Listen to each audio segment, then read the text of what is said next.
Acara kebaktian agung besok, puji-pujian Elga Elson, pemimpin acara Elgi Melton, doa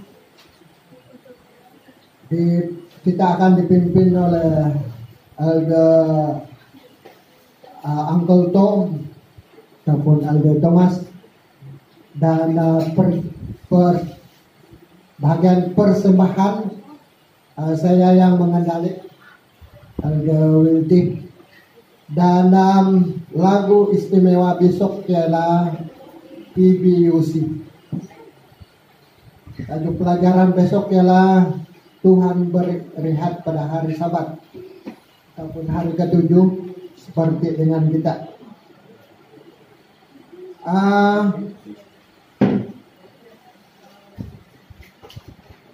Esok ada acara baptisan yang kita akan jalankan di Sungai Dundung, dan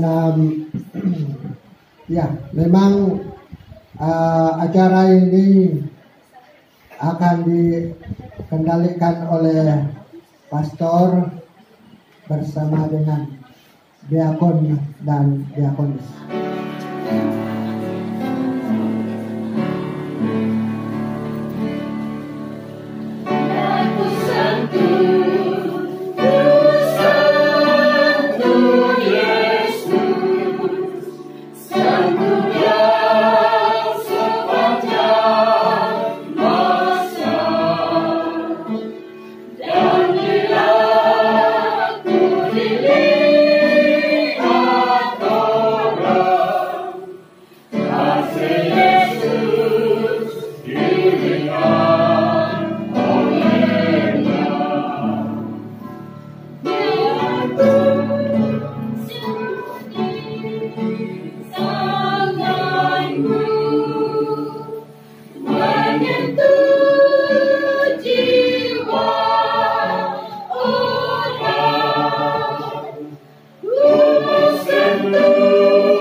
Terima kasih to kemudian special music Ketua Pembina memang istimewa.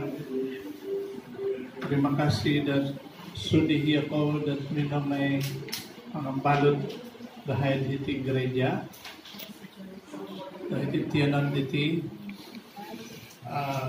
sebagai secara pribadi saya sememangnya mendapat inspirasi untuk meneruskan pelayanan saya walaupun sudah berpensiun.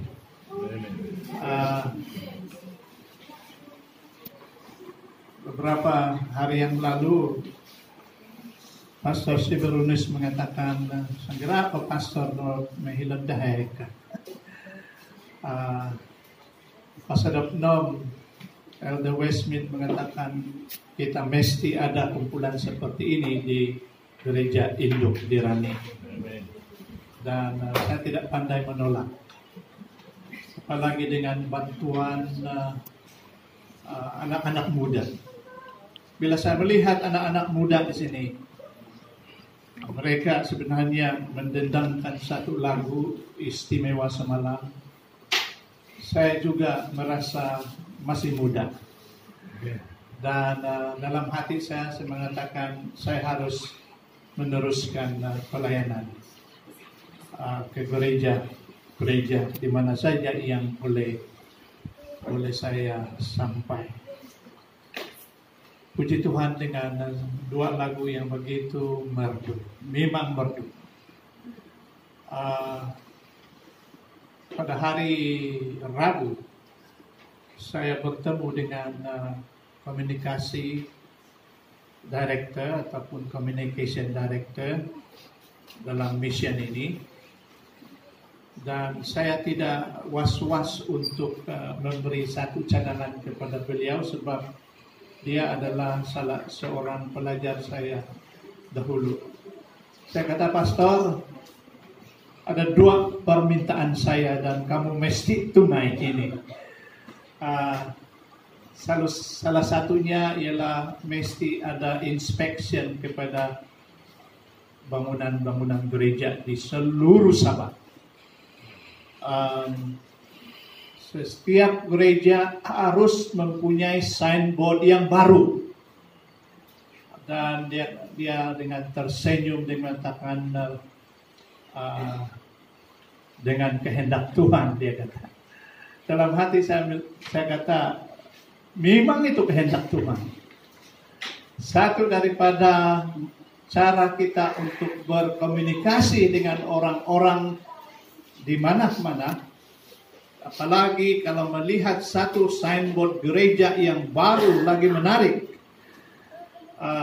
di depan sana atau ya di mana signboard itu kelihatan, maka mereka mengatakan, wah, ada gereja Seventh Day Adventist di sini. Gereja yang pandai menyanyi, pandai bersahabat dan sebagainya. Dan satu lagi cadangan yang saya beri kepada communication director ialah, pastor, dulu sewaktu saya presiden di mission ini ada itu special recording room. Sebelum pun saya habis menyatakan perkara itu, dia kata, pastor, sudah dalam perancangan.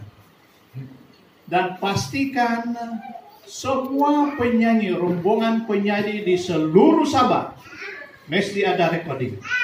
Termasuk gereja di sini, rombongan penyanyi tadi, dan sebagainya. Jangan kita import penyanyi dari luar di sana.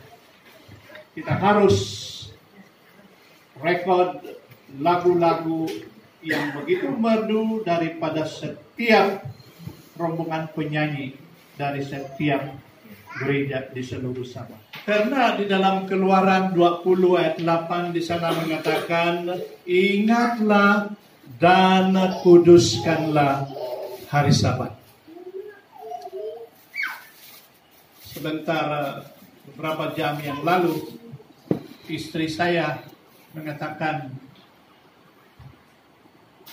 sangat baik sekali karena dia yang dia kunjungi petang tadi mengatakan selamat hari Sabat.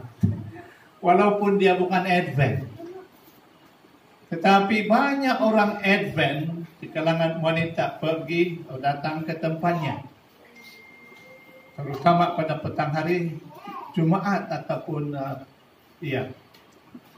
dan dia mempunyai bahasa seperti bahasa kita, selamat hari Sabat, Happy Sabat.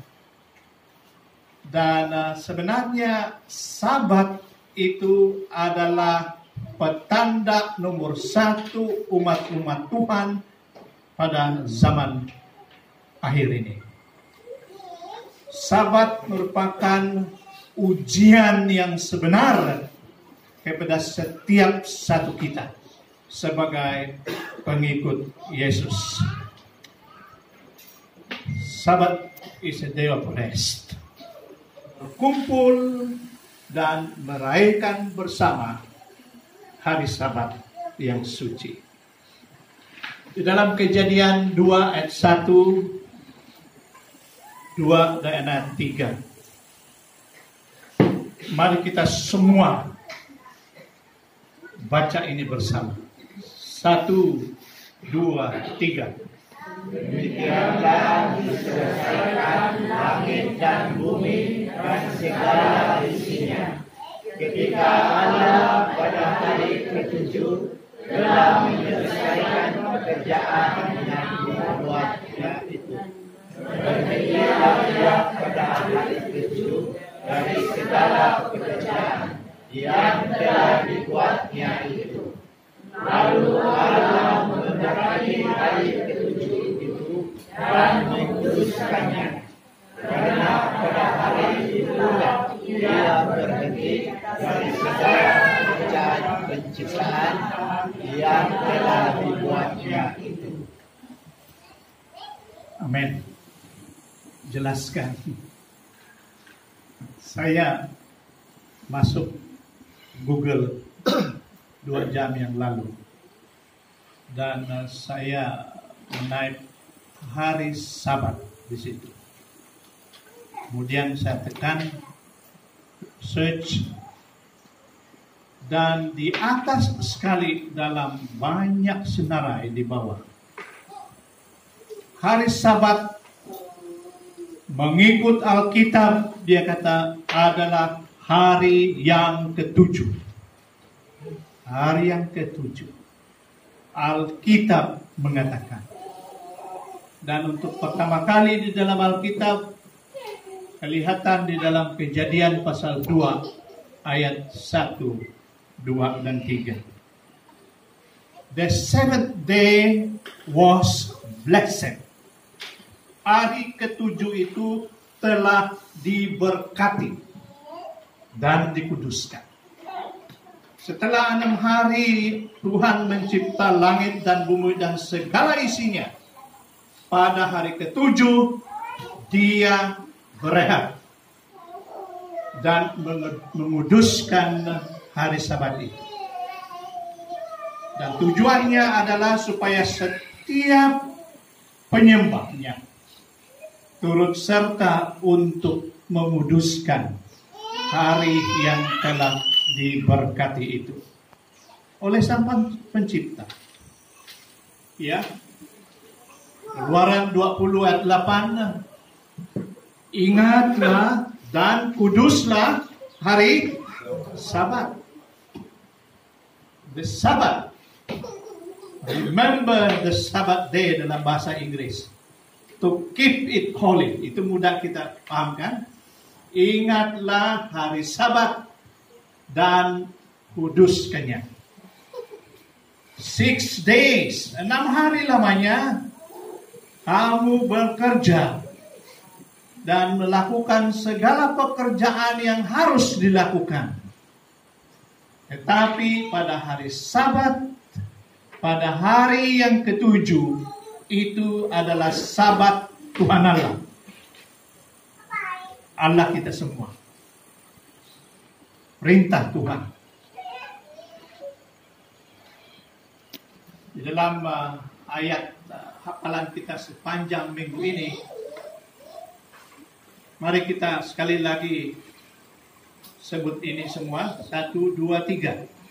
Kasihilah Tuhan Allahmu dengan segenap hatimu, dengan segenap jiwamu, dan dengan segenap kekuatanmu. Ulangan 6. Istri saya akan memberi kamu satu peringatan terhadap ini nanti ataupun besok pagi. Kasihilah Tuhan dengan segenap hatimu, dengan segenap jiwamu, dan dengan segenap kekuatanmu. Kalau kita mengasihi Tuhan, ingatlah hari Sabat yang dikuduskannya dan yang diberkatikannya. Sehinggalah kita semua penyembah Tuhan adalah diberkati, dan dikuduskan. Objektif pelajaran kita sebenarnya pada malam ini, perkataan Sabat, perkawinan, dan keluarga berkait sama dalam Alkitab. It goes together. Oke, Sabat, perkawinan, dan keluarga berkait sama dalam Alkitab. Perkawinan merupakan institusi pertama yang ditubuhkan oleh Tuhan. Ada penciptaan, Minggu Penciptaan. Dan Sabat adalah institusi yang kedua, yang dia rasmikan pada akhir Minggu Penciptaan. Peringatan yang mengakui Tuhan sebagai pencipta. Sabat adalah hari yang sangat penting dalam Alkitab dan harus menjadi hari istimewa bagi setiap kita dalam kehidupan orang yang mengasihi dan percaya kepada Yesus dengan segenap hati, dengan segenap jiwa, dan dengan segenap kekuatan. Perkawinan, mari kita ingat bahwa inilah institusi yang didirikan oleh Tuhan untuk pertama kali. Dan ini pada waktu minggu ke-6, ya, perkawinan institusi pertama. Beberapa sabat lagi gereja ini akan mengadakan wedding anniversary. Dan saya gembira mendengar apabila saya diberitahu semalam. Karena gereja ini mengakui bahwa perkawinan itu adalah suci, yang dikuduskan oleh Tuhan, dan yang merupakan institusi pertama sejak awal lagi. Di media sosial, orang ramai cenderung untuk berkongsi pendapat mereka tentang segala-galanya, kadangkala berdasarkan fakta. Mereka telah membaca di suatu tempat atau berdasarkan sesuatu yang mereka reka serta-merta. Selalunya siaran media sosial disukai dan dikongsikan oleh rakan. Berapa yang membaca TikTok pada hari ini? Saya miss itu pada hari ini. Sengaja. Ya, seolah-olah ia dari Tuhan. Atau seorang yang berkaitan kepada Tuhan, berkaitan dengan Tuhan. Banyak maklumat yang dikongsi tentang Sabat. Selalunya GPS kita dengan Tuhan Yesus di sorga begitu jelas. Kita tidak pandai komplain. Dalam lagu yang berbunyi Central never busy, always on the line, dia katakan busy, never busy. Kalau kita berhubungan dengan Tuhan Yesus, taliannya begitu jelas. Tidak ada krok, krek begitu. Bila-bila kita memanggil Tuhan, membantu kita di dalam perjalanan kehidupan ini, Yesus senantiasa mendengar dan menjawab. Iya, oleh itu, untuk mengetahui tentang Sabat adalah untuk mengetahui bahwa Tuhan memberikan kepada kita pada penghujung minggu bekerja yang panjang dan sekolah yang panjang sebagai satu cara untuk membantu kita memperlahankan dan memperbaharui semula hubungan dengannya. Kadang-kadang ada masa kita begitu sibuk dan hubungan kita dengan Juru Selamat itu terputus untuk seketika. Sebenarnya di sini mengatakan hari Sabat adalah anugerah Tuhan kepada manusia. anugerah Tuhan kepada manusia, supaya kita boleh mengalami rehat, pembaharuan, pemulihan, dan penyembahan. Sabat diberikan sebagai tanda antara Tuhan dan umatnya, tanda kesetiaan mereka kepadanya sebagai penyelamat dan Tuhan. Saya ulangi lagi, pada dahi kita tercop hari Sabat, bukan cop hari Minggu. Inilah tanda yang harus jelas kelihatan pada dahi setiap kita menjelang datangnya hari kedatangan Yesus itu. Yang inilah sebenarnya berlaku setiap petang kita menyebut tentang pengalaman Nabi Ilya di Gunung Karmel. Ya, dalam 1 Raja-Raja 18:21 dan ayat ke-20. Karena orang Israel telah membelakangkan Tuhan dan telah berhenti memelihara hari Sabat. Mereka telah berhenti memelihara hari Sabat, apalagi menyembah Tuhan. Iya, bersama keluarga mereka berhenti. Mereka pula ikut dengan Raja Ahab menyembah Baal. Menyembah Baal. Ilya muncul pada waktu itu untuk berhadapan dengan mereka tentang apa yang mereka lakukan.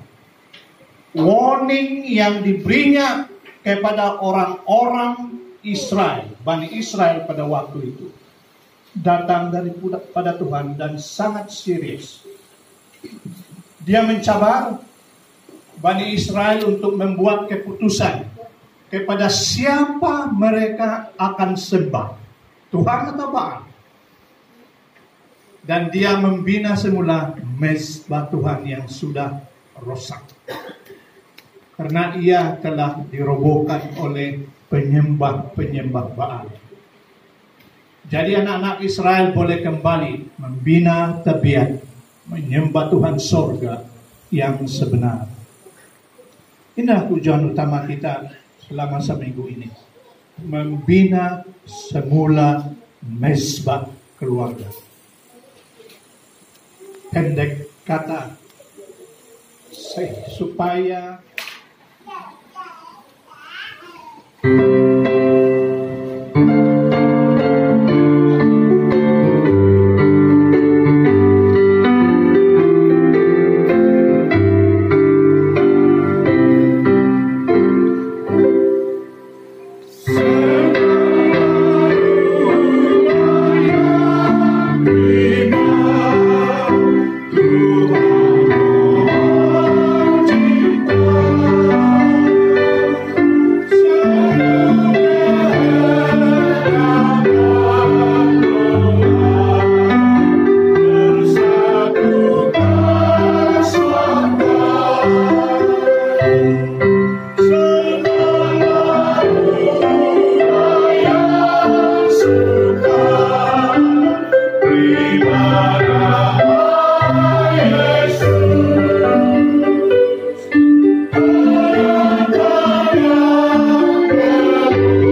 Wah, that was a high note. Tetapi semua telah diangkat sehingga semua penyanyi tenor pada malam ini. Puji Tuhan. Mari kita berdoa. Ya Allah, kami ingin melakukan kehendak-Mu dengan mematuhi perintah-Mu.